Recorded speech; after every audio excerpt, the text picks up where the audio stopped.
conseguem escutar agora aí atrás? Ficou melhor? Ou não? Sim? Ok. Bom, vamos retomar as atividades do Congresso.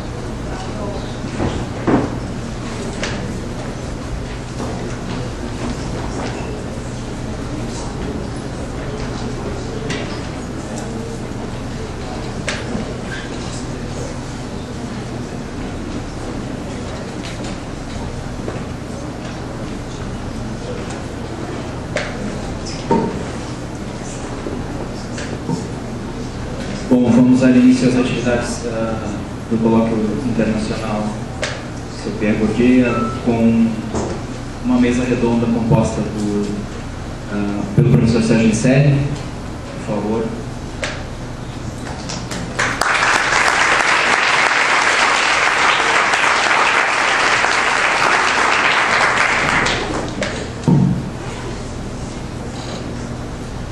E pelo professor Juliano Voller.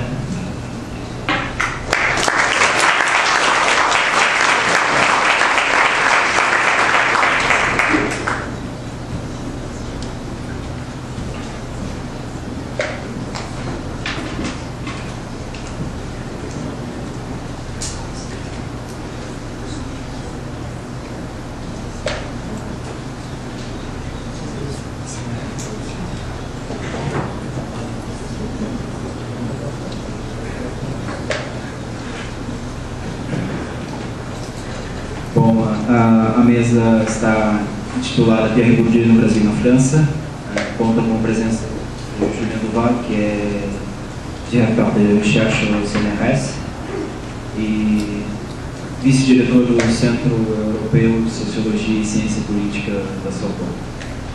E com o Sérgio Miceli, professor titular da Universidade de São Paulo, um dos principais nomes da sociologia de Pierre Bourdieu no Brasil. Bom, eu passo a palavra a Julien Duval.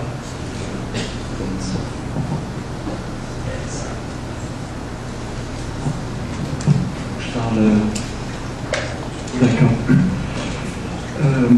D'abord, merci beaucoup pour cette invitation. Donc, ce que je vais faire, essayer de présenter rapidement ce qu'il en est de l'héritage de l'œuvre de Bourdieu aujourd'hui en France, dans la sociologie en France.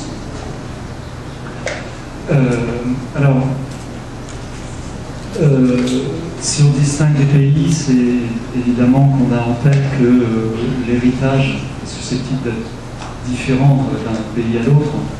Et la France, s'agissant de Bourdieu, a toutes les chances d'être un pays particulier, puisque Bourdieu est français. La question de l'héritage de Bourdieu ne peut que se poser d'une manière particulière. Alors, on peut penser que c'est un avantage que la postérité de Bourdieu, l'héritage de Bourdieu serait particulièrement important en France. On peut le penser d'abord parce qu'il y a une forme sans doute de nationalisme dans tous les pays, en tout cas en France, que les références des sociologues français sont, non pas exclusivement, mais sont d'abord françaises. Autre chose dont Bourdieu a mis au point, a élaboré une théorie sociologique qui pensait d'application très générale, mais il a élaboré à partir de recherches empiriques qui ont été menées en France, et donc on peut penser que la théorie de Bourdieu est particulièrement adaptée à la société française, qui pourrait contribuer à ce que la sociologie de Bourdieu ait une postérité particulière en France. Et puis dernière chose, Bourdieu a travaillé en France, il a formé des gens en France, il a formé des sociologues en France. Donc évidemment, c'est potentiellement le principe d'un héritage particulièrement important en France. Voilà, alors il y a tous ces points qui sont des éléments susceptibles d'expliquer qu'il y a un héritage particulier de Bourdieu en France, Mais il y en a peut-être qui font que la France est aussi un pays à certains égards un petit peu défavorable à l'héritage de Bourdieu. Disons, j'en vois deux. Alors il y a cette fameuse formule qui existe, qui est une formule biblique, donc elle existe certainement en portugais, c'est nul n'est prophète en son pays. C'est une phrase que Bourdieu lui-même avait bien citée, bon, l'usage fréquent en français. Mais je pense qu'un certain nombre de fois, quand Bourdieu la citait, il avait en tête son propre destin en sociologie. Et Bourdieu a pu dire quelquefois qu'il avait le sentiment d'être mieux compris, d'être mieux, que sa sociologie était parfois, au moins sur certains aspects, mieux comprise, mieux reçue dans d'autres pays que la France. Et voilà, je pense que c'est un point à avoir en tête.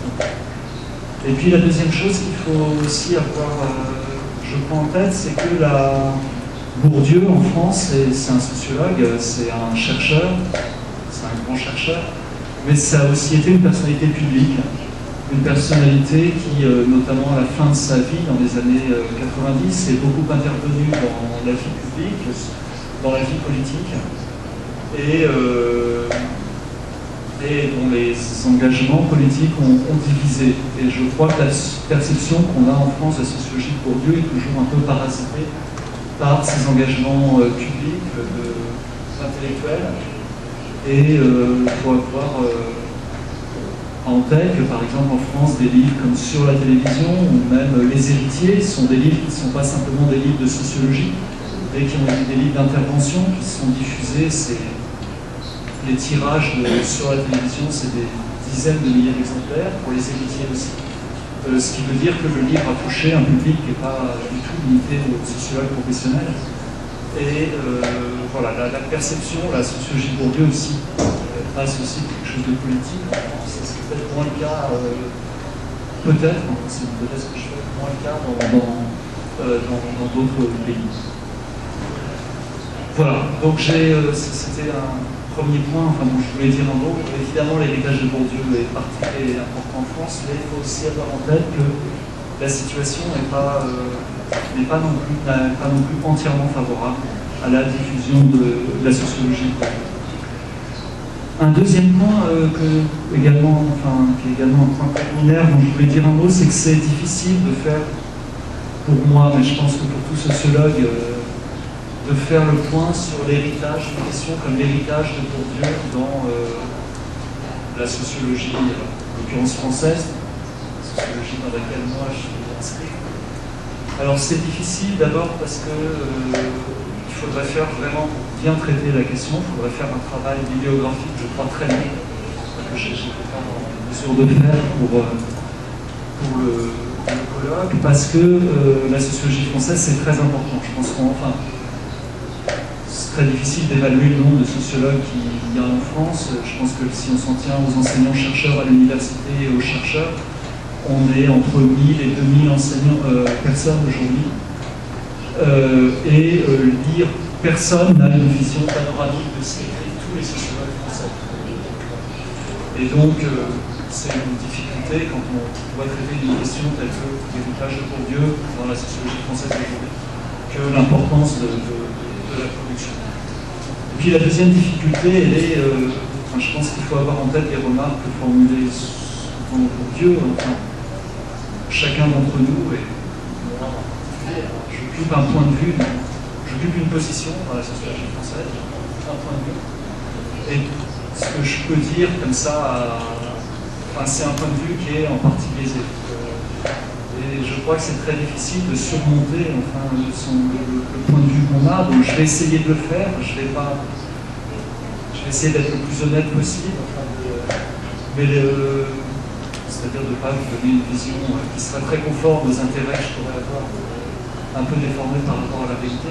Mais évidemment, l'honnêteté ne suffit pas. Je pense qu'il y a des biais. C'est difficile d'avoir tout ça. Voilà. Et donc ce que je présente, c'est simplement, j'insiste bien sur ça, c'est simplement des indications sur, je n'ai pas d'autre objectif que de donner quelques indications sur la place qu'occupe aujourd'hui Bourdieu en sociologie en France. Et c'est un point, je me disais en préparant, voilà, je pense qu'on trouverait des sociologues français qui diraient aujourd'hui Pierre Bourdieu n'est plus important, c'est un sociologue dépassé. Il y a des gens qui diraient ça. Je pense qu'il y a des gens également qui diraient que Bourdieu a une influence très grande et que, en un sens, l'influence de Bourdieu n'a jamais été aussi marquée en France qu'elle ne l'est aujourd'hui. Je pense qu'il y a des gens qui insisteraient peut-être sur la difficulté que rencontre encore aujourd'hui la diffusion, que certains aspects de la sociologie de Bourdieu se diffusent très bien et que d'autres se heurtent à des obstacles en France aujourd'hui. Bref, je pense qu'il y a des points de vue contradictoires qui existent. Et j'interviendrai à une autre reprise jeudi dans le colloque. Et ce que j'essaierai de faire jeudi, c'est à partir du métier de sociologue, de la postérité du livre, le métier de sociologue dans la sociologie française aujourd'hui, j'essaierai de faire quelque chose d'un peu plus construit, enfin de comprendre comment il y a des points de vue contradictoires qui peuvent coexister sur la place de Bourdieu. Là, ce que je vais juste essayer de faire, c'est des éléments factuels.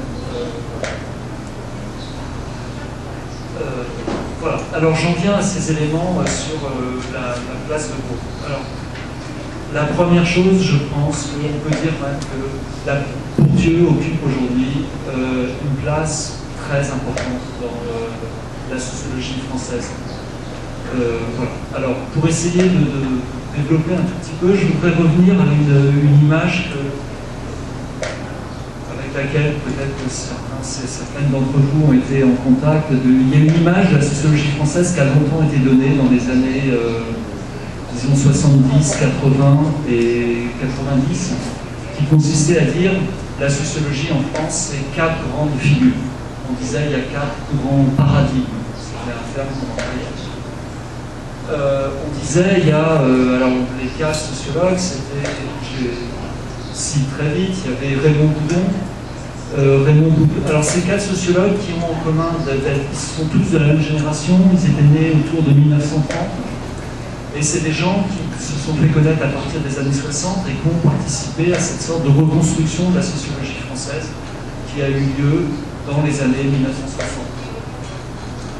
Donc autour de 4 personnes à peu près de la même génération, il y avait donc Raymond Boudon, le premier en tout cas par ordre alphabétique. Raymond Boudon, c'était, je vais être très caricatural, mais c'était la personne qui a importé en France la sociologie de Lazare-Stell. C'est vraiment l'importateur de Lazare-Stell en France dans les années 60. Et par la suite, dans les années 70 et 80 et 90, il a été l'importateur en France de la théorie de l'action rationnelle. Parce que ça a été ce qu'on appelle en français l'individualisme méthodologique. C'est-à-dire cette idée qu'on peut raisonner en sociologie en important le modèle de l'euro-économie sans l'économie. Raymond Boudon, parce que ces 4 sociologues, c'est aussi des formes de sociologie différentes. C'est une sociologie qui est quand même assez qui n'a pas donné lieu à beaucoup d'études empiriques. Un grand sociologue empiriste. Et c'est un sociologue qui, dans le paysage intellectuel français, est très lié à la Sorbonne, donc cette très vieille institution universitaire française. Donc Raymond Boudon. L'autre autre grande figure, c'était Alain Touraine, alors qui est très connu en Amérique latine, qui est un sociologue du travail initialement, mais qui assez vite est devenu un sociologue des mouvements sociaux, et des mouvements, ce qu'on a appelé dans les années 70 et 80 les nouveaux mouvements sociaux, dès qu'il y avait un épuisement du mouvement ouvrier, et que ce qui jouait un rôle central dans la construction, au moins en tout cas de la société française, c'était des nouveaux mouvements sociaux, tels que le mouvement écologique, le mouvement féministe, etc. C'est quelqu'un qui, institutionnellement, c'était pas la Sorbonne du tout, c'était plutôt... Alain Touraine était un sociologue en France qui était très présent dans les médias, qui avait des liens avec le monde politique, en particulier la gauche réformiste très forte, et institutionnellement qui était dans cette institution un peu à part en France des universités, qui est l'école des hautes études en sciences sociales. Le troisième sociologue, c'était Michel Crozier, quelqu'un qui a beaucoup développé l'analyse des organisations, c'est-à-dire à la fois des entreprises des entreprises privées et des grandes entreprises publiques. Et puis le quatrième, lui qui était lié plutôt à ce qui est un peu notre institution française qui s'appelle l'Institut d'études politiques, une sorte un peu de business school à la française. Voilà. Et puis il y avait Bourdieu, qui était la quatrième grande figure. Lui qui était plutôt lié, qui était lié à des institutions intellectuellement très prestigieuses, qui étaient l'École des hautes études en sciences sociales, le Collège de France, et puis l'École normale supérieure. Alors, ces quatre figures, on a dit très longtemps qu'il y avait une sorte de concurrence en France entre ces quatre figures. Bon, c'était vrai, disons, à Paris, dans les lieux très centraux, il y avait effectivement une concurrence entre ces quatre formes de sociologie. Après, il a toujours existé d'autres formes de sociologie, notamment des sociologies spécialisées, qui ne se reconnaissaient pas forcément dans l'une de ces quatre tendances théoriques, ou qui avaient des références théoriques, par exemple le marxisme, qui était encore ailleurs. Mais c'est vrai qu'il y avait une concurrence quand même assez forte pour, entre les grandes revues, par exemple, par exemple, quand Bourdieu a été élu au Collège de France, pour être le représentant de la sociologie au Collège de France en 1980, il était en concurrence avec Tourelle. C'est vrai qu'il y avait une concurrence entre ces quatre formes-là de sociologie. Si on prend la situation aujourd'hui, ce tableau-là est incontestablement révolu. On n'a plus cette concurrence entre quatre paradigmes, et je crois que sans parti pris, on peut dire que le seul paradigme qui reste vraiment puissant, c'est celui de Bourdieu. Il n'y a quasiment plus de jeunes sociologues en France qui fassent une thèse en se réclamant de la théorie des nouveaux mouvements sociaux de la Touraine, par exemple. La sociologie des organisations de Michel Crozier, elle s'est transformée, mais quand même, c'est plus du tout ce que ça annonce, ce que ça prévoyait d'être dans les années encore 90. Moi, je suis encore d'une génération où effectivement on avait cette concurrence entre ces formes de sociologie. L'individualisme méthodologique, la théorie de l'action rationnelle, il y a très peu de travaux quand on regarde en France en sociologie. On a évidemment beaucoup dans d'autres disciplines, mais en sociologie, il y a très peu de travaux qui s'inspirent de la théorie de l'action rationnelle. Voilà. Si on a en tête cette sorte de description qui a été très longtemps donnée de la sociologie française, où on a quatre grands paradigmes en concurrence, c'est évident que celui qui, si on veut, a gagné, c'est celui de Bourdieu. Il y a énormément de travaux parmi les jeunes sociologues français qui utilisent la sociologie de Bourdieu. Alors ils l'utilisent de façon très différente, ils s'y réfèrent de façon très différente, mais c'est incontestable que Bourdieu est, de ces quatre sociologues, la référence centrale.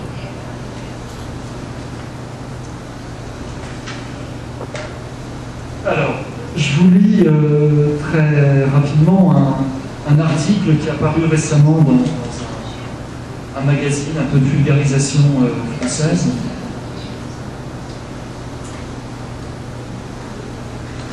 Au moins pour vous essayer de vous dire que ce que je viens de dire n'est pas une position purement subjective. Quelqu'un qui écrit au sujet de Bourdieu, aujourd'hui, ses héritiers, donc les héritiers de Bourdieu, sont en position dominante.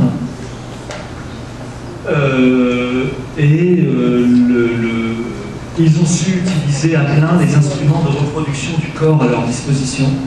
Donc ce sociologue a en tête que les héritiers de Bourdieu ont pris le pouvoir en quelque sorte dans l'université française en sociologie.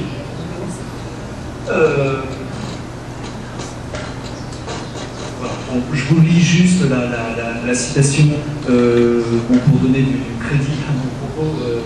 Ensuite, elle suppose une connaissance qui n'est pas très intéressante dans des institutions françaises, mais ils ont su utiliser à plein, aujourd'hui ces héritiers sont en position dominante, ils ont su utiliser à plein les instruments de reproduction du corps à leur disposition, notamment la commission 36 du CNRS, l'institution de recherche française. La sociologie inspirée par Pierre Bourdieu domine à ce jour dans les 3 écoles normales supérieures. Le CNRS et les universités sont majoritairement peuplés par des sociologues qui se reconnaissent plus ou moins précisément dans cette forme d'inspiration sociologique, dans l'inspiration sociologique de Pierre Bourdieu. Ces représentants occupent par ailleurs des positions clés dans les revues de référence et parmi certains éditeurs de collections en sciences sociales. Voilà, donc j'ai lu cette citation, bon, simplement, donc l'idée c'est que les héritiers de Pierre Bourdieu seraient dans des positions de pouvoir dans la sociologie française, dans les collections, les grandes revues, dans les universités, au CNRS, qui est l'institution de recherche française. Alors, je pense que cette citation est un peu trompeuse. Que la personne qui l'écrit donne une vision un peu polémique. Voilà, mais je pense en même temps que s'il dit ça, bon, il y a des raisons. Il faut essayer de comprendre pourquoi. Alors, pourquoi je pense que c'est très polémique? Bon, c'est très polémique parce que je ne pense pas du tout que ça donne l'impression que Bourdieu a conquis, a pris le pouvoir, en quelque sorte, que ses héritiers ont pris le pouvoir dans l'université française. Si on a ça en tête, c'est d'une certaine façon très faux, parce que j'y reviendrai vendredi, mais Bourdieu, jeudi, mais très longtemps, Bourdieu a eu un petit groupe de sociologues autour de lui. Il avait un centre de recherche, Bourdieu, et les membres de ce centre de recherche ont très peu occupé des positions vraiment de pouvoir dans l'université française.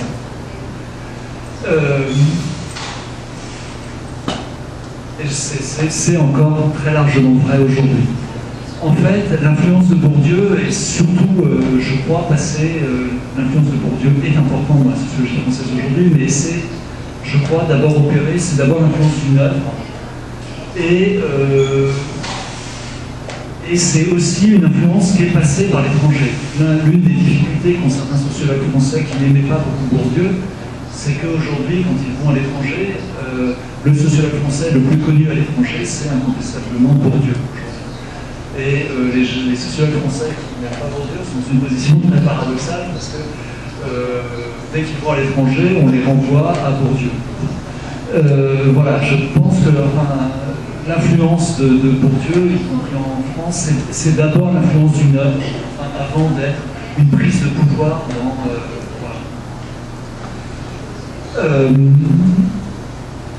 mais effectivement, et c'est pour ça que je pense que cette citation, si la personne qui a écrit ça exagère un peu, bon, si elle l'écrit, c'est que bon, elle a des chances d'être crue, que ce qu'elle exprime renvoie à un sentiment qu'éprouvent un certain nombre de sociologues en France. Et je pense qu'effectivement, intellectuellement, la référence qu'est l'œuvre de Pierre Bourdieu est aujourd'hui très importante. Alors après, elle prend, et je vais y venir, des modalités très différentes, mais cette influence est très importante. Et il n'y a pas... bon, les concurrents français de Bourdieu, ceux que j'ai cités tout à l'heure, Boudon, Touraine, Crozier, sont des gens un petit peu oubliés quand même aujourd'hui. Il n'y a pas de sociologue étranger qui, comme référence théorique, même comme référence dans la façon de travailler, occupe en France aujourd'hui une place comparable à celle qu'occupe Bourdieu. Et il n'y a pas non plus, parmi les sociologues français des générations plus jeunes que celles de Bourdieu, il n'y a pas de sociologue qui soit comparable par l'œuvre, évidemment, par le type d'influence qu'il exerce, qui soit comparable à Bourdieu pour les plus jeunes sociologues français. Alors on pourrait, c'est une question qui, je ne fais que la poser, enfin je n'ai pas la réponse, mais effectivement qu'on peut se poser, pourquoi n'y a-t-il pas? C'est une question qu'on nous pose souvent, enfin les sociologues non français nous posent souvent des sociologues français qui sont de savoir, mais qui est, pour les Français, le Bourdieu d'aujourd'hui? Cette question elle est très embarrassante, il n'y en a pas. Voilà, c'est la réponse qu'on peut tenter de... Enfin, c'est pas qu'on est tenté de donner, c'est qu'on peine à trouver un nom. Bon. Et on peut se poser la question pourquoi il n'y a pas d'équivalent de Bourdieu Bourdieu dans des générations plus jeunes. Alors il faudrait faire certainement une sociologie. L'université française a beaucoup changé et je crois qu'elle ne peut plus produire enfin, ces sortes de grands maîtres à penser que l'université française a produit en assez grand nombre, notamment dans la génération de Foucault, Bourdieu, etc. Bon, elle a beaucoup changé, enfin, en fait, aujourd'hui, ne serait-ce que le nombre d'enseignants n'a rien à voir avec ce qu'il était dans les années 50 et 60. Mais dans le cas de la sociologie, il y a, alors c'est juste une hypothèse hein, que j'avance, mais je pense que Bourdieu a joué un rôle dans je développerai enfin, cette idée-là jeudi, mais dans la constitution même du métier sociologue, enfin, voilà, il a joué un rôle on ne peut pas refaire deux fois la même chose. Enfin, voilà, c'est pour ça que je pense que poser la question y a-t-il un sociologue français qui joue le même rôle que Bourdieu, voilà, une question qui n'a pas beaucoup de sens. Alors, dans le temps qui me reste, ce que je voudrais faire, c'est essayer de donner un aperçu plus concret, essayer en tout cas de donner un aperçu plus concret de ce qu'est l'influence de Bourdieu aujourd'hui dans la sociologie française. Alors j'ai choisi de le faire de manière, bon, c'est quelque chose de difficile à faire, donc c'est vraiment, je répète, ce ne sont que des indications que je donne. Ce que je vais faire, j'ai retenu 3 grands thèmes autour desquels me paraissent jouer, enfin, qui me paraissent particulièrement importants. Je ne dis pas que ce soit les seuls, et dans un 4e temps, je nuancerai cette idée-là, mais je pense que c'est des thèmes importants. Alors, le premier thème, c'est la question de la sociologie de l'éducation. Alors, il faut avoir, c'est peut-être en tête, je pense que ce n'est pas le cas dans les autres pays, ou pas forcément le cas en tout cas. En France, Bourdieu est d'abord connu comme un sociologue de l'éducation. Il est d'abord connu comme un sociologue de l'éducation parce que les livres qui l'ont fait connaître, et notamment qui l'ont fait connaître comme personnalité publique, c'est, en France, c'est les 2 livres qu'il a publiés avec Jean-Claude Passeron dans les années 60 sur le système éducatif. Les héritiers en 1964 et la reproduction en 1970. C'est vraiment les 2 livres qui ont fait connaître Bourdieu en France. Par ailleurs, d'une certaine façon, la sociologie, l'analyse par Bourdieu du système éducatif, c'est de très loin ce qui est le plus enseigné enfin, en France, c'est enseigné même dans l'enseignement secondaire. Dans l'enseignement secondaire, la sociologie est peu présente, mais l'une des présences qu'elle a, c'est l'enseignement de la théorie enfin, que Bourdieu a proposée, que Bourdieu et Passeron développaient dans les années 60 au sujet du système éducatif. Donc, voilà, la représentation qu'on a en France de Bourdieu comme sociologue, enfin les travaux sur l'éducation jouent un rôle particulièrement important dans cette perception. Aujourd'hui, Bourdieu reste, je crois, enfin pour toutes les recherches qui existent en sociologie de l'éducation, et la sociologie de l'éducation c'est un domaine presque traditionnel de la sociologie, Bourdieu reste enfin vraiment je crois, une référence très importante. Alors, il y a eu une époque, dans les années 80 en particulier, où la sociologie de l'éducation avait tendance à essayer de chercher d'autres manières de travailler sur l'éducation que celle qu'avaient imposée Bourdieu et Passeron. Il me semble, ça serait, mais je crois quand même que ce moment-là est un peu passé, et qu'on est revenu à un moment où, au fond, les travaux qui sont menés en France en sociologie de l'éducation s'inscrivent tous dans une filiation assez directe avec Bourdieu. C'est-à-dire que ces travaux partent de l'idée que les thèses de Bourdieu et Passeron sont globalement vraies, et qu'il s'agit plus les adapter, enfin de comprendre comment ces thèses considérées comme classiques, comment ces thèses doivent être adaptées en raison des transformations simplement très fortes, évidemment, que le système éducatif a connues. Alors pour être plus concret, ce que je veux dire, c'est qu'on tient la sociologie de l'éducation française aujourd'hui a tendance à partir, enfin comme une sorte de matériel de base, les grandes thèses que Bourdieu et Passeron ont développées dans les années 60, à savoir que le système éducatif, globalement, est inégalitaire, enfin, a tendance à reproduire les inégalités sociales.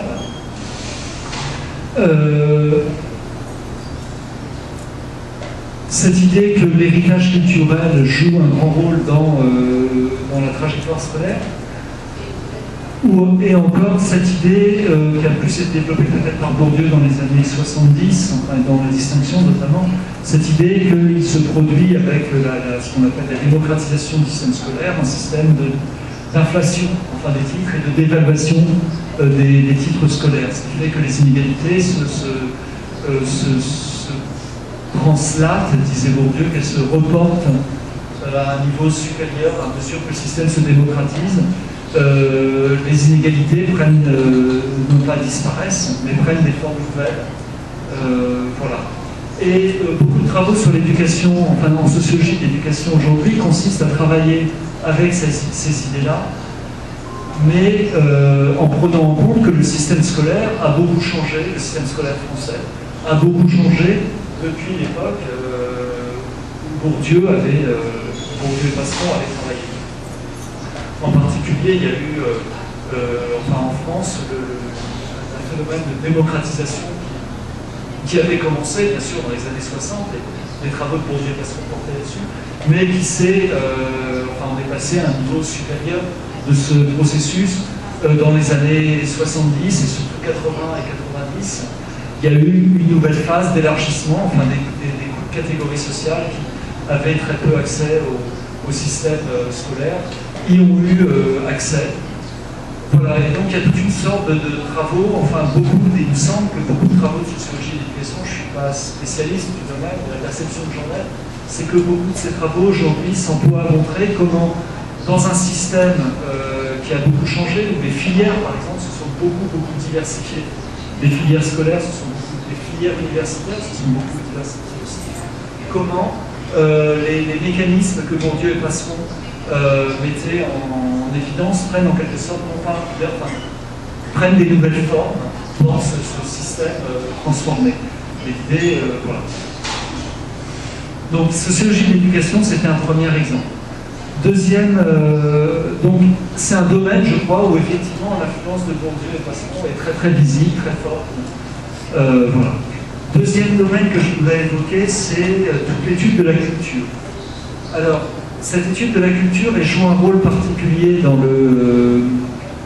en France aussi, dans la perception de Bourdieu, parce que, après l'éducation, je dirais, c'est d'abord au travers des travaux, disons les grands livres les plus connus de Bourdieu, ceux qui sont les plus connus dans le public cultivé, dans le public public, au-delà un peu des sociologues stricto sensu.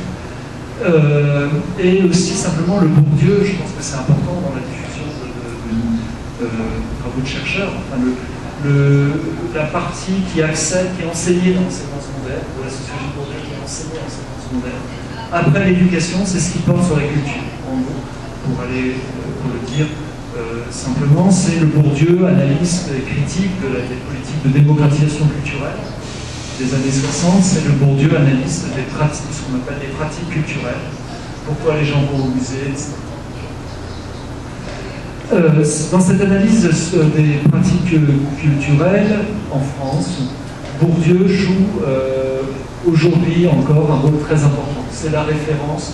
Alors tous les travaux ne s'inspirent pas forcément de Bourdieu, mais je crois qu'on peut dire que presque tous les travaux discutent, Bourdieu est une espèce de référence incontournable. Les thèses de Bourdieu sont une référence incontournable. Alors, une particularité par rapport à la sociologie de l'éducation, me semble-t-il, c'est un domaine que je connais un petit peu plus directement, c'est que aujourd'hui, les travaux de sociologie des pratiques culturelles, de la culture par les pratiques, par les consommations culturelles, c'est un domaine qui est beaucoup plus internationalisé que le domaine de la sociologie de l'éducation. En particulier, pour certaines d'entre vous connaissent certainement, c'est un domaine qui, quand on dit internationalisé, comme souvent, c'est autour d'une forme de sociologie anglo-saxonne, notamment de la revue Poetics, qui a été créée, je crois, dans les années 80, qui est une revue néerlandaise, donc qui a été créée en Europe, mais de langue anglaise, et qui est une revue où la discussion des thèses de Bourdieu a historiquement joué un rôle très important. Et c'est notamment, enfin, cette revue a beaucoup contribué à développer dans beaucoup de pays, mais notamment en France, toutes les discussions liées, par exemple, aux travaux de Richard Peterson, qui, à partir du début des années 90, discute en fait la sociologie de Bourdieu, dans le cas de Peterson, sur le thème, en disant que oui, il y a toujours une différence dans les pratiques culturelles entre les classes supérieures et les classes moins diplômées, les classes populaires, mais que cette différence ne prendrait plus les mêmes formes que celles que Bourdieu avait mises en évidence, notamment dans la distinction, ou dès les années 60 dans le livre sur les musées, l'amour de l'art en français, mais que la différence aujourd'hui serait que les classes supérieures seraient tournées vers des pratiques éclectiques, comme on dit en français, c'est-à-dire qui mêleraient des pratiques empruntées à une culture relativement savante et puis à une culture plus populaire. Voilà, c'est l'éclectisme, bon, c'est le terme qu'utilisait Peterson, je crois que c'est l'omnivorité, enfin, omnivorousness. Voilà. Alors, j'ai développé Peterson parce qu'il y a quelques autres références comme ça qu'on pourrait prendre en sociologie des pratiques culturelles, mais c'est très intéressant parce que la sociologie de la culture française s'organise beaucoup autour de Peterson et d'auteurs de ce type, mais qui sont des auteurs qui eux-mêmes s'organisent beaucoup, enfin, par rapport aux travaux de Bourdieu des années 60. Et je crois qu'on peut vraiment dire en ce sens que la sociologie des pratiques culturelles joue enfin en France, dans la sociologie d'études des pratiques culturelles, qui quand même occupe un certain nombre de chercheurs. Bourdieu, comme les travaux de Bourdieu, en tant qu'ils ont légué des problématiques, des grandes questions, des grandes thèses, jouent vraiment un rôle central, même si c'est souvent, assez souvent, dans le cas de la sociologie des pratiques culturelles, plus que dans le cas de la sociologie des émotions, sur le mode de la discussion. C'est-à-dire beaucoup de chercheurs, je crois, seraient très choqués si on leur disait ils ne travaillent pas exactement comme Bourdieu, ils ne se diraient pas bourdieusiens, je pense, mais de fait, enfin, tout leur travail doit beaucoup à la sociologie de Bourdieu, enfin, discute en tout cas beaucoup les problématiques de Bourdieu. Alors, la sociologie de la culture comporte quand même de Bourdieu, et comporte un autre aspect, il y a l'étude des pratiques, et puis il y a aussi l'étude, disons, de la production culturelle, des écrivains, des artistes, des intellectuels. Alors, cette partie-là de la sociologie de Bourdieu, c'est, disons, voilà, pour distinguer, c'est très schématiquement, mais c'est la première forme d'étude des pratiques culturelles, c'est plus sa tradition, disons, de la distinction. Et puis l'autre, c'est plus la traduction des règles du livre qui s'appelle Les règles de l'art, et qui est paru en français en 1992. Ces deux formes de sociologie de la culture qui en France sont relativement disjointes, c'est souvent des spécialistes différents. Alors, pour l'étude de la production culturelle, des écrivains, etc., bon, là encore l'héritage de Bourdieu reste aussi très très important, mais il prend d'autres formes. Il me semble qu'il prend beaucoup plus il est beaucoup plus le fait que pour l'étude des pratiques culturelles là de gens qui ont été formés par Bourdieu ou qui ont été formés par des gens qui avaient été formés par Bourdieu. On est à la troisième génération en quelque sorte, mais du coup ça fait des gens qui dont la méthode, la manière de travail, la manière de faire de la recherche est beaucoup plus proche, disons, de celle que pratiquait Bourdieu, ou les gens qui travaillaient avec lui dans son centre de recherche. Et il y a un certain nombre de travaux, voilà, qui poursuivent en France l'étude des écrivains, bien sûr, qui a quand même été un objet particulier pour Bourdieu, l'étude des intellectuels. Il y a aussi des travaux sur d'autres domaines. Il y a eu des domaines que Bourdieu avait moins étudiés, comme le jazz, par exemple, le cinéma, le rap aussi. Voilà. Il y a toute une série de travaux en France comme ça qui de sociologie de la culture, qui évidemment, la référence qui a été les travaux de Bourdieu est très très importante pour eux, et donc qui consiste soit à continuer l'étude de domaine que Bourdieu avait commencé, soit à en ouvrir de nouveaux. Voilà, c'est un autre ensemble de recherches. Donc, éducation, culture, et troisième domaine dont je voulais dire un mot, c'est toute l'étude, disons, alors, on pourrait dire que c'est la postérité de la sociologie de Bourdieu en tant qu'elle est une sociologie des classes sociales ou de la structure sociale. Ça, c'est un type de travaux qui a été important en France, je crois, depuis les années 90. C'est-à-dire qu'il y a tout un ensemble de travaux qui portent sur des groupes sociaux et pour lesquels la distinction, le livre, la distinction, en tant que, non pas que c'est un livre de sociologie de la culture, mais en tant que c'est un livre d'études des classes sociales, de la structure sociale, la référence à la distinction joue un rôle important. Un rôle souvent qui n'est pas exclusif, mais qui est vraiment important. Alors, pour vous donner une idée plus concrète, il y a beaucoup de travaux qui ont été consacrés en particulier à la classe ouvrière ou aux classes populaires. Traditionnellement, l'étude de ce groupe en France, en sociologie, elle était faite, il me semble, je fais un petit peu vite, mais je pense que ce que je dis n'est pas totalement, enfin, globalement c'est vrai, c'était le fait de sociologues qui étaient dans une tradition marxiste. Cette tradition marxiste a un peu décliné, enfin clairement décliné, il me semble, sur la période récente. Et dans l'étude de ces groupes, en revanche, Bourdieu est devenu une référence très importante. Alors il y a des travaux qui étaient le fait de chercheurs initialement proches de Pierre Bourdieu, et qui étaient dans son centre de recherche, qui ont joué un rôle important. Bon, je ne sais pas si leurs travaux ont été traduits en portugais ou non, mais c'est les livres de Michel Pialou et Stéphane Beau sur la classe ouvrière en France, qui ont commencé à apparaître à la fin des années 90 et au début des années 2000, et qui ont joué un rôle important parce que enfin, ils ont ouvert une sorte de tradition d'études très ethnographique, souvent, qui passe par les méthodes ethnographiques, qui utilisent beaucoup la sociologie de Bourdieu, pas forcément seulement la sociologie de Bourdieu, mais beaucoup la sociologie de Bourdieu, et qui se situe en quelque sorte un peu dans la continuité, qui entend approfondir ce que Bourdieu disait des classes populaires, notamment dans le chapitre de la distinction, qui s'appelle, je crois, le sens de la nécessité, enfin le chapitre de la distinction. Je me suis trompé. Le chapitre, en tout cas, sur les classes populaires. Voilà, et on a eu beaucoup de travaux, souvent des monographies de groupes sociaux, des classes populaires. Ça, c'est une partie assez importante de la production sociologique française des années 2000-2010, que des monographies sur des fractions, des groupes de la classe, des classes populaires, alors, travaux où l'ethnographie, les méthodes ethnographiques jouent un rôle important, et où la référence à Bourdieu joue un rôle important. Et c'est à la fois donc sur les classes populaires et disons les classes moyennes, enfin la partie inférieure des classes moyennes.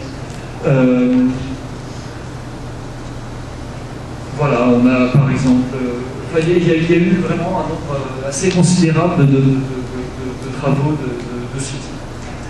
On a aussi des travaux dans la même lignée qui, eux, poursuivent l'analyse de la classe dominante telle que Bourdieu l'avait ouverte. Alors, par exemple, bon,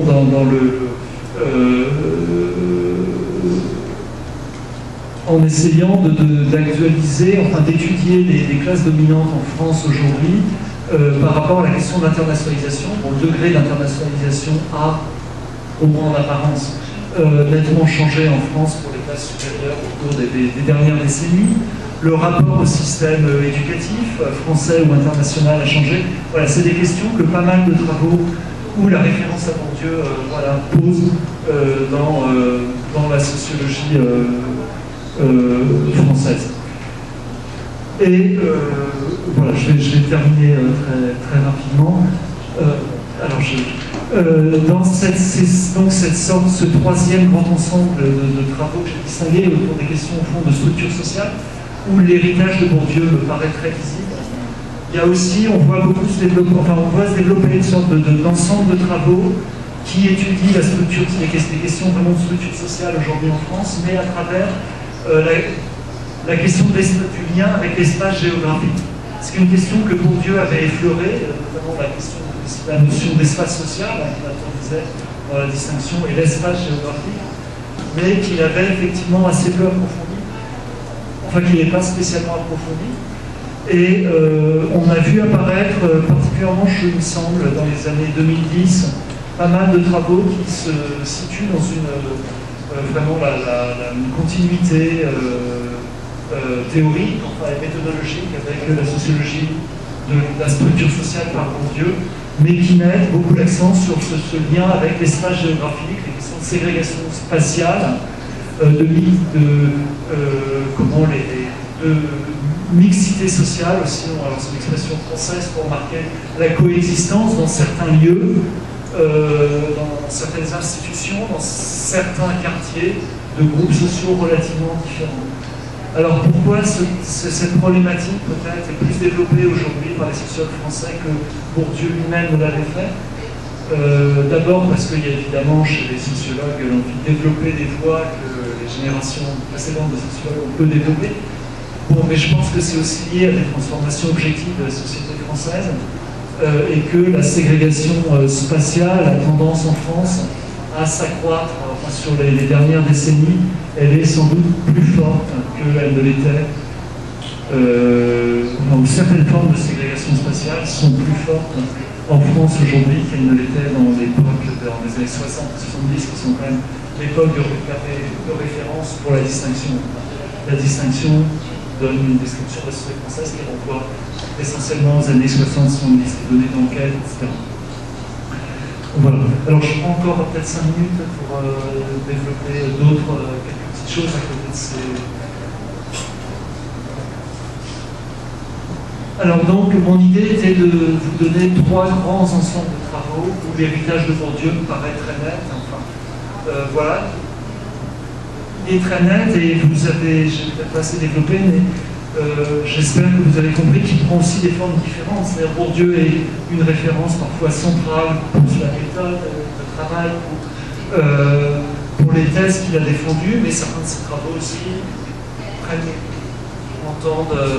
mobilisent d'autres références théoriques parallèlement à celles de Bourdieu. Voilà.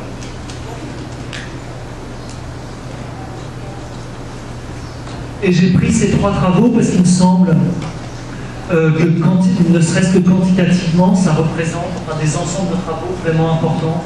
La sociologie de l'éducation, c'est quand même, ça occupe une part importante des sociologues français.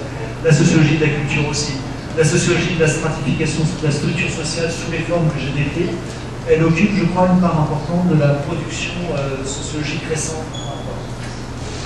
Mais néanmoins, voilà, l'influence, l'héritage de Bourdieu dans la sociologie française contemporaine aujourd'hui, il se voit dans d'autres directions aussi, mais je crois des directions qui sont effectivement simplement plus modestes en nombre de travaux.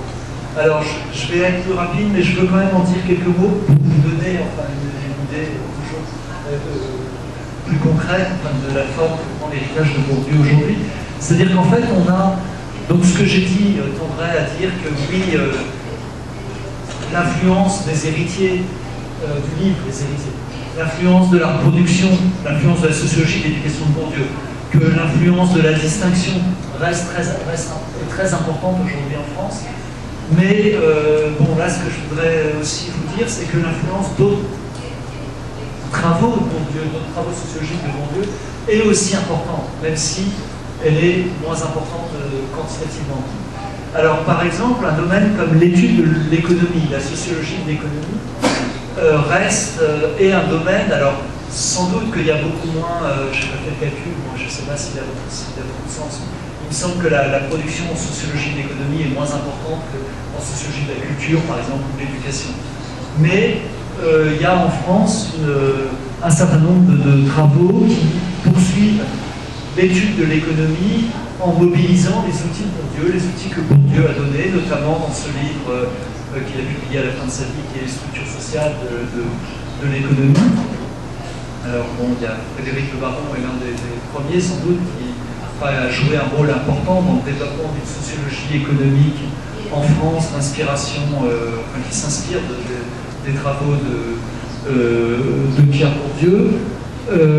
Et aujourd'hui, il y a chez les jeunes chercheurs, enfin il me semble, un certain nombre de travaux qui étudient des phénomènes économiques en utilisant la sociologie de Bourdieu. Par exemple, qui étudie des marchés en s'inspirant des outils qu'a donné Bourdieu, qui étudie par exemple les organismes économiques internationaux avec les outils de Bourdieu, qui étudie des phénomènes liés aux banques, au fonctionnement des banques, voilà, avec les outils de Bourdieu. Donc l'héritage de Bourdieu, voilà, on le verrait aussi, on le voit aussi dans l'étude de l'économie. Autre exemple, ça, oui, je voulais le citer, il peut paraître très secondaire, mais il est, enfin, moi je crois qu'il n'est pas. La sociologie du sport, elle est pas négligeable du tout en France. Il y a un certain nombre de travaux qui étudient le sport de manière sociologique et qui s'inspirent beaucoup des travaux de Bourdieu. Alors qu'il s'inspire par exemple des travaux sur le corps, Bourdieu a travaillé sur le corps, voilà, mais Bourdieu a produit, il n'a pas fait de lui-même consacré j'espère pas dire de bêtises, je ne peux pas en dire, il n'a pas consacré lui-même de travaux vraiment sur le sport, mais c'est une question qui l'a intéressé, il a donné des entretiens, il s'intéressait beaucoup au sport comme objet sociologique, il a donné des entretiens, il y a des textes de Bourdieu sur la sociologie du sport. Il y a, alors ça c'est quelque chose d'important pour les sociologues français qui il me semble souvent moins visible de l'étranger, mais une dimension de l'œuvre de Bourdieu, ça a été l'animation d'une revue française, c'est pour ça qu'elle a moins circulé, la revue qui s'appelait Actes de la recherche de sciences sociales, qui a fondé en 1975. Et cette revue a publié plusieurs numéros sur le sport, enfin, qui ont été très importants pour les spécialistes français du sport. Voilà, et il y a beaucoup de travaux sur le sport aujourd'hui qui étudient donc, au travers du corps, mais aussi au travers des enjeux du sport professionnel, des enjeux économiques aussi autour du sport, les transformations aujourd'hui dont le sport fait l'objet. Par exemple, c'est que le public des stars en France a beaucoup changé dans sa composition, etc. Le sport a des fonctions sociales très importantes, etc. Et il se trouve qu'il y a notamment, parce qu'il y a beaucoup de sociologues, il y a des sociologues qui trouvent des postes dans les filières d'enseignement du sport en France. Il y a un certain nombre de travaux, enfin, de jeunes sociologues qui poursuivent une sociologie du sport d'inspiration très fortement inspirée par Bourdieu. Bon, j'ai développé un petit peu longtemps, c'est juste pour donner l'exemple d'un domaine apparemment un petit peu inattendu où l'influence de Bourdieu est importante. D'autres domaines, bon, pour que ce ne soit pas très long, mais je les mentionne, enfin, on pourrait vraiment donner des exemples. La sociologie rurale, là, sur laquelle Bourdieu a travaillé, à la fois ses travaux en Algérie, c'est une étude de la sociologie rurale, mais aussi ses travaux sur le Béarn en France, participent de la sociologie rurale. Et aujourd'hui, il y a des travaux de chercheurs assez jeunes, de sociologues assez jeunes, qui empruntent énormément à Bourdieu dans le domaine de l'étude de la sociologie rurale. La sociologie du journalisme aussi, c'est un domaine qui est relativement peu développé en France, mais Bourdieu a beaucoup marqué, même quelquefois simplement sur le mode du débat, est-ce qu'il a l'étude sociologique du journalisme en France. Et il y a un domaine, oui, alors celui-là je vais le citer parce que c'est un bon exemple aussi, c'est la sociologie du travail. Bourdieu n'a pas directement pratiqué cette spécialité qui est la sociologie du travail. Et récemment, il y a eu en France, il y a eu un colloque de jeunes sociologues du travail qui ont fait un colloque sur le thème de Bourdieu et la sociologie du travail, avec l'idée très clairement de développer une sorte de sociologie du travail inspirée par la sociologie de Bourdieu. Donc j'ai pris cet exemple parce qu'il ne paraît pas du tout, et je pense qu'on peut en trouver d'autres, pas anodin au fond que l'influence de Bourdieu exerce aujourd'hui dans la sociologie française et s'exerce aussi dans des domaines où lui-même n'a pas mené de recherche empirique. Et pour finir, je voulais dire deux, trois idées comme ça, deux, trois idées complémentaires pour essayer de mieux caractériser la place que Bourdieu occupe aujourd'hui dans la sociologie française. Alors, l'influence de Bourdieu passe aussi par les autres disciplines. Bourdieu a exercé une influence en sociologie, évidemment, mais aussi dans d'autres disciplines. Alors, notamment en France, il y a une discipline qui l'a beaucoup marqué, c'est la science politique. En France, il y a la science politique la science politique française est assez peu influencée par la science politique, disons, internationale, mainstream. Mais elle a une dimension sociologique très forte. Il y a une sociologie politique très forte qui s'est développée en France au sein institutionnellement de la science politique, mais c'est quasiment des sociologues. Et c'est des gens qui, au fond, alors peuvent pour certains travailler au fond dans la continuité du chapitre de la distinction qui s'appelle culture et politique. Donc qui étudie par exemple le vote, les déterminants sociaux du vote, comme Bourdieu le faisait dans le chapitre de la culture, voilà, mais qui peut aussi étudier les institutions politiques en s'inspirant de Bourdieu, le militantisme, les pratiques militantes, les pratiques syndicales. Il y a toute une sociologie politique comme ça, qui se développe plutôt en sciences politiques institutionnellement, mais qui est très marquée par l'héritage de Bourdieu. Il y a le cas de la science politique. Alors je disais, c'est très différent, je crois, un domaine presque opposé, l'économie. La discipline économique en France, elle n'a quasiment pas été marquée par l'influence de Bourdieu. Et au fond, l'étude de l'économie inspirée par la sociologie de Bourdieu est beaucoup plus le fait de la sociologie économique que j'ai évoquée tout à l'heure que des économistes eux-mêmes. Voilà, il y a des domaines aussi, la littérature, l'histoire de l'art, l'histoire elle-même, sont des domaines où Bourdieu a eu une influence, enfin dans les jeunes générations, alors qu'elle n'est pas massive, mais qui est parfois pas négligeable du tout sur un certain nombre de gens. Aujourd'hui, enfin, Bourdieu fait partie de la formation des littéraires purs, ont fait un minimum de ont été aujourd'hui dans les jeunes générations, étaient en contact avec la sociologie de Bourdieu à un moment ou à un autre. Voilà. Et on a aujourd'hui vraiment des historiens de l'art et des littéraires qui sont marqués par Bourdieu. Alors, ils ne vont pas nécessairement tous se convertir à la sociologie de la littérature, à la sociologie de l'art, telle que Bourdieu a pu la pratiquer, mais l'héritage de Bourdieu, je crois, se repère aussi dans ces disciplines-là.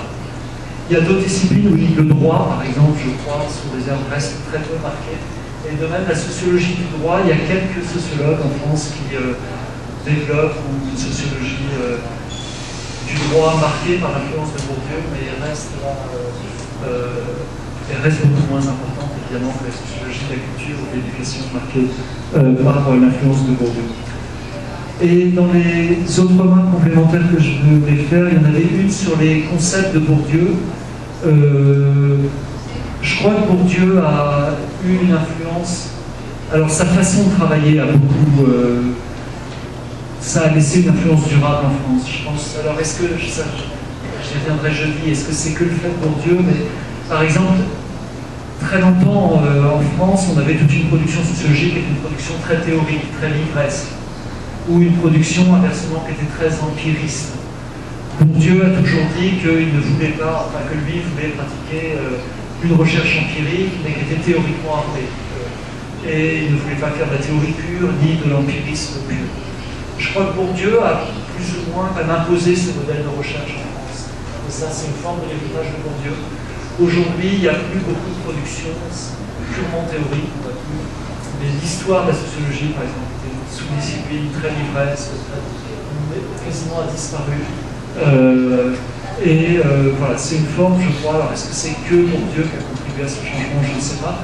Mais en tout cas, cette manière de travailler empirique et théorique, il y a notamment, je crois, une partie des héritages de Bourdieu qui s'y joue. Mais évidemment, c'est comme théoricien aussi que Bourdieu a marqué la sociologie en France. Alors, au fond,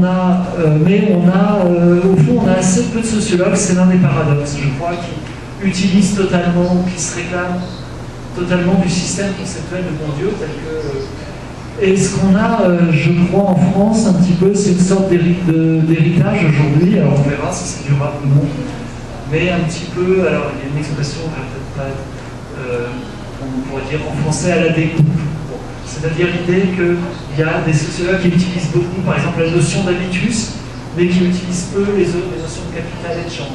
Ou beaucoup de sociologues qui vont utiliser beaucoup la notion de capital, mais peu celle d'habitus, etc.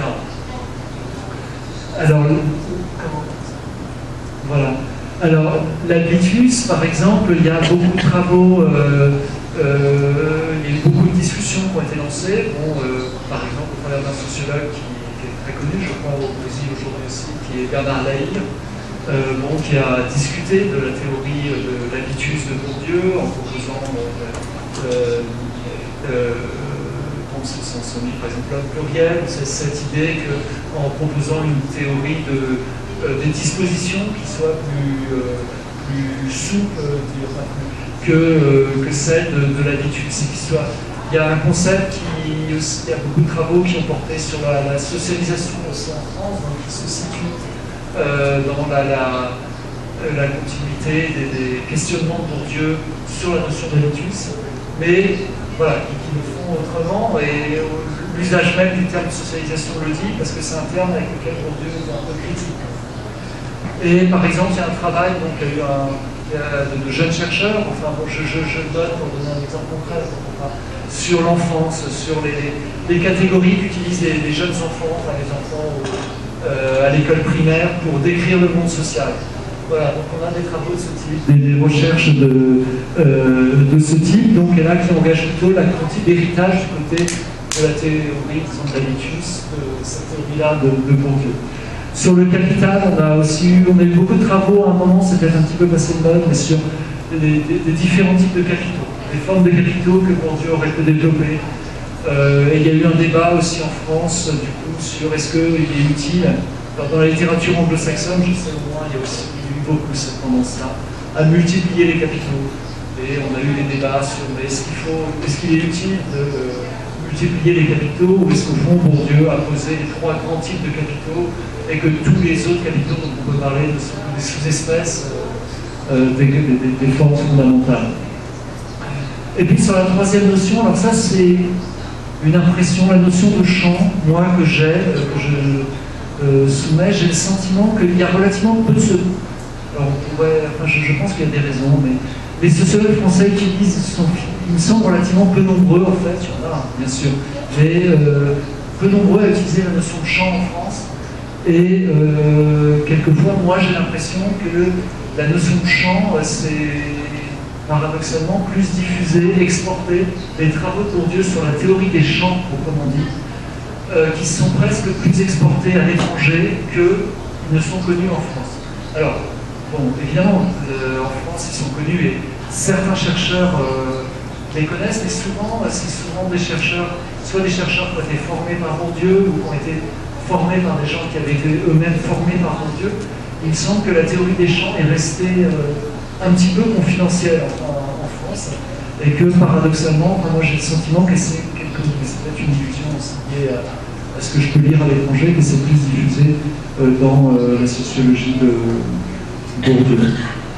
Voilà. Et pour conclure, enfin c'est peut-être juste je pense, bon, je crois ne pas avoir, évidemment, moi on pourrait dire, vu la position que j'occupe dans l'espace sociologique français, je peux avoir intérêt à dire que la position de Bourdieu est très importante. En fait, je pense que cette affirmation, c'est quand même plus que simplement mes intérêts ou un biais lié à ma position. Je pense qu'objectivement, Bourdieu est une référence importante dans la sociologie française contemporaine, mais c'est une référence sur des modes très différents. C'est-à-dire c'est aussi un sociologue qui est très discuté.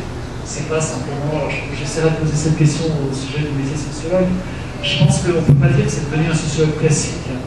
C'est beaucoup plus compliqué que ça. Peut-être d'ailleurs qu'il n'a pas cherché, je reviendrai jeudi, à être lui-même un sociologue classique, mais c'est un sociologue, il y a eu un article récemment qui disait dans un grand journal français qui disait Bourdieu, c'est le sociologue à débattre. C'était l'expression qui était utilisée, le titre de l'article, c'était c'est un sociologue à débattre. Et je pense que ça rend assez bien compte du fait qu'une grande partie de la sociologie française débat de Bourdieu. Elle ne s'inspire pas forcément, elle ne reprend pas toute la sociologie de Bourdieu, mais elle débat de Bourdieu. Et il y a une production très importante, il y a régulièrement des livres sur Bourdieu qui paraissent en France. La production bibliographique sur Bourdieu, les livres de débat sur Bourdieu sont nombreux, et je pense qu'ils disent quelque chose en termes de cette référence, qui est une référence qui a beaucoup de statut, qui est aussi qui est discutée, qui est controversée, mais voilà, Bourdieu est un sociologue. Je crois que presque tous les sociologues français sont obligés d'une façon ou d'une autre de se positionner par rapport à Bourdieu. Ça ne veut pas dire du tout que tous se présentent comme des héritiers de Bourdieu, ou des prolongateurs de Bourdieu, ou des prolongateurs indifférenciés. C'est-à-dire que j'ai essayé de faire passer ça, j'espère y être arrivé. Donc voilà, l'héritage de Bourdieu prend des formes en fait aussi assez diverses dans